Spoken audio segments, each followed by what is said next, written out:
Pedro, muito bem-vindo. Alô, Pedro. Boa noite, boa noite. Agora sim. Olha, a começar então a analisar esta vitória do Benfica. Logo ao terceiro minuto faltou aqui o amarelo para o Musa. Sim, o Musa, quando sente nas suas costas o Carreras, acaba por dar-lhe com o braço e depois levantar o cotovelo na direção para trás, de forma intencional, deliberada, para a cara, mais concretamente ali para a zona do queixo. Ficou aqui, além da falta em si, mas sobretudo o cartão amarelo, porque é um comportamento desportivo. Temos vindo aqui a alertar para esta situação das mãos-braços ao nível da cabeça, pescoço, queixo, porque são as tais zonas protegidas e, portanto, cartão amarelo que o árbitro não mostrou. Entretanto, minuto 16, há ou não penalti sobre o Belotti? Não, embora as imagens, curiosamente, sendo da Benfica TV e sendo um possível penalti do Benfica, acabaram por não ser também muito felizes, porque as duas repetições, sobretudo a segunda, que era aquela que nos podia mostrar se havia falta ou não, acaba por aparecer, digamos, a zona e o local e os dois jogadores, e estamos a falar do Belotti e do Abascal, no canto esquerdo da televisão e aparecem já num momento que não é o inicial, e nestas coisas tem que se ver o início, é uma bola cruzada para a área. Fica a ideia, com as poucas repetições, que se por um lado é um facto que o Abascal está a agarrar no braço do Belotti e com isso podia estar a impedir o Belotti de, digamos, progredir ao chegar à bola, por outro lado vê-se a camisola do jogador do Boa Vista toda puxada, o que significa que o Belotti está claramente com a sua mão, com esse tal braço está a ser agarrado, a agarrar e a puxar a camisola. E nestas circunstâncias, como tenho vindo aqui a dizer, mesmo que o árbitro... Tenho ideia que o árbitro nem sequer se apercebeu, porque a bola não está lá, mas mesmo que o árbitro se tivesse apercebido, quando temos jogadores que usam as mãos, braços, um em relação ao outro, portanto de forma, digamos, simultânea, independente de quem coloca primeiro, porque uma coisa, a falta é sempre o primeiro que a faz, mas para um árbitro isso é impossível de ver, o que vê normalmente é jogadores a agarrarem-se ou puxarem-se ou utilizarem os braços um sobre o outro, e aí por norma deixa sempre seguir, e foi o que ele fez, não sei se por ter visto ou por não ter visto o lance, mas depois com as repetições não é para intervenção VAR e bem a decisão final de não ser penalti.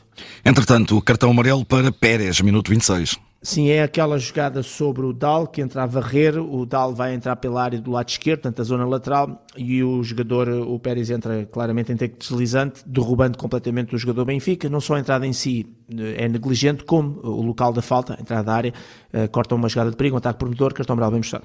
É um lance que já está aí nas redes, que é o gol do Benfica. Aquele lance, creio eu, que é o Otamendi, que se pedia falta. Certo. Sim, mas lá está, uma vez mais, e aqui a BTV, uma vez mais, a não mostrar, do meu ponto de vista, as imagens da forma mais clara e correta, e neste caso até era a favor do Benfica nesta perspectiva. Eu tive o cuidado até de reduzir e pôr aquilo, portanto, agarrar na repetição que houve e de fracionar aquilo para a velocidade a um quarto, portanto, digamos, não para metade, mas para um quarto em termos de repetição, porque é uma daquelas imagens que a câmara lenta ajuda muito. Para perceber o quê?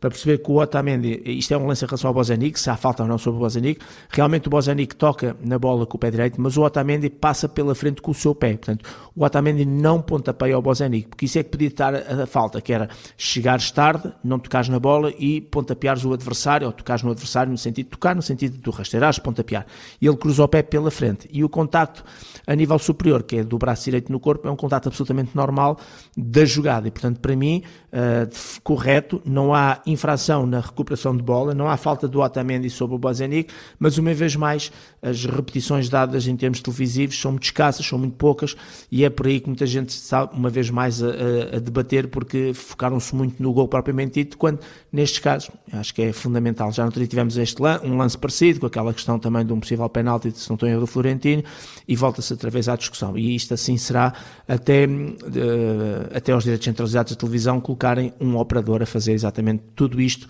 sem que haja canais de clubes, neste caso, a darem os jogos. Antes de fechar a primeira parte, há aqui um outro amarelo para o Reizinho, para o jogador do Boa Vista. Sim, sobre a Amdouni é também um take, uma rasteira, a entrada à área, cortam uma jogada de muito perigo, o chamado ataque prometedor, e portanto o árbitro bem no livre direto e no respectivo cartão amarelo. Exatamente, cartão amarelo para Reizinho, e já na segunda parte, aos 6 minutos, o VAR chama para o vermelho, certo, ao próprio Reizinho.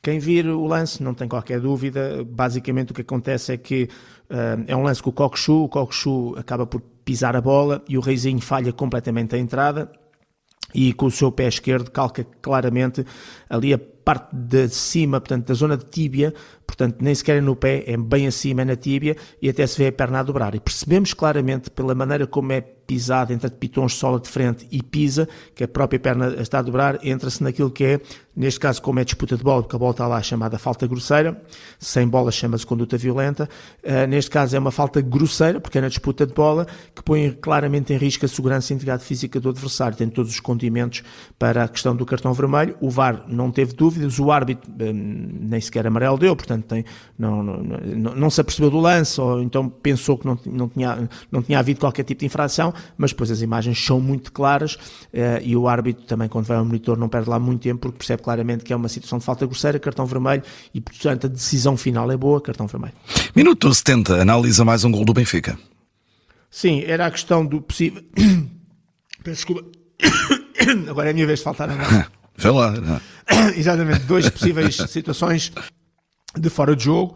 No momento do Cockchu passa para o Arturoglu à direita, o Arturoglu não está em fora de jogo, e depois, quando ele faz a assistência para o Pavlidis, o Pavlidis está atrás da linha da bola, automaticamente quando o jogador está em linha ou atrás da linha da bola nunca está em fora de jogo, e portanto decisão correta, gol legal sem fora de jogo.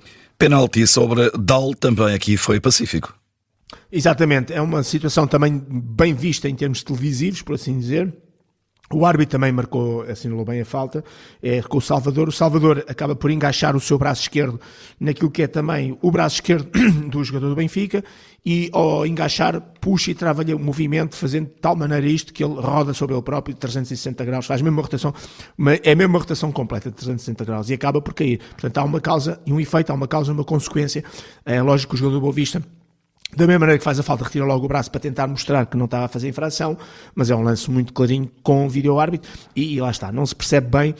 Este é daqueles lances que era fácil o árbitro falhar no terreno de jogo, mas não se percebe bem este tipo de lances hoje em dia por parte dos jogadores, sabendo que, havendo um vídeo-árbitro, a probabilidade que tem de escaparem, como antes acontecia, porque são lances muitas vezes sem a bola lá estar, porque a bola estava a ser colocada para o DAL, portanto são lances que não passam no crivo da vídeo-arbitragem, portanto há aqui um mindset que os jogadores têm que fazer, mas ninguém treina isso, ninguém treina a arbitragem, as pessoas, eles se preocupam só a treinar técnico-tático e depois sistematicamente são expulsos, sistematicamente vão, como aconteceu nos jogadores do Porto lá no estrangeiro, vão atrás da cantiga dos outros, não são preparados para isto hoje em dia, e falta aqui esta componente que eu acho que é extremamente importante de preparação também para o jogo, sob o ponto de vista das leis de jogo, que iria ajudar os jogadores a mudar claramente os comportamentos. Vamos voltar aqui, o penalti é claro, bem assinalado, sem qualquer tipo de dúvida. Faltou aqui o cartão, eu não sei se mostrou o cartão amarelo ou não, porque depois na imagem não se viu, talvez tenha havido cartão amarelo, porque trata-se de uma falta feita com o braço e trata-se de um ataque promotor e, portanto, infração de penalti, que é o mais relevante e importante no meio disto tudo.